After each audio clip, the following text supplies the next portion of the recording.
The Russian invasion of Ukraine is now in its third month. The top US official Antony Blinken and Lloyd Austin recently concluded their trip to the war-torn nation. Lloyd Austin said that Kiev can actually win the war against Russia if it has the right equipment.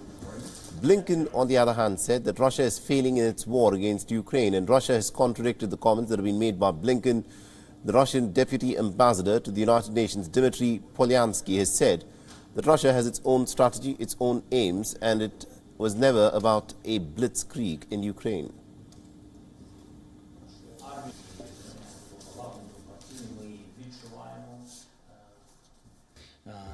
I don't think we failed, frankly. We conduct our military operation. It's not a war. It's a military operation. It has its own strategy. It has its own aims. It was never meant as a blitzkrieg. I don't know. It was something that Secretary Blinken maybe was imagining. And it's really very difficult to comment on Secretary Blinken's remarks because they are very contradictory.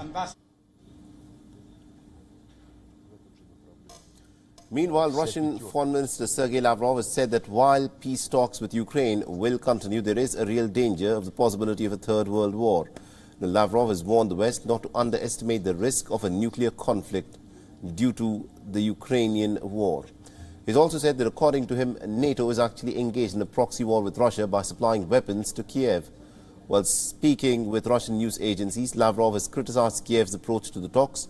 Lavrov has said that some officials in his ministry had suggested to negotiate directly with the United States in regards to Ukraine. This is because the influence that Washington has on Kiev's position is something that has actually stalled the talks so far between Russia and Ukraine. Многие у нас убеждены, что реально позиция Украины определяется в Вашингтоне, Лондоне и других западных столицах. И поэтому, говорят наши политологи, что там разговаривать с командой Зеленского, надо говорить с американцами, и с ними надо договариваться и достигать какого-то соглашения. Ну, мы все равно продолжаем вести переговоры с той командой, которую выставил Зеленский. Эти контакты будут продолжаться. Но что касается американцев, наверное, это было бы не бесполезно, так скажем, но каких-либо проявлений интереса с их стороны в отношении контактов по Украине или по каким-либо другим вопросам мы не наблюдаем. Now, he's accused Ukrainian President Volodymyr Zelensky of pretending to negotiate. Lavrov has even called Zelensky a good actor.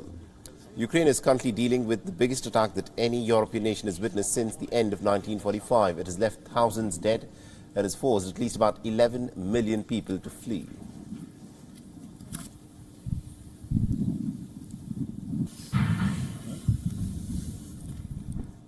WION is now available in your country. Download the app now and get all the news on the move.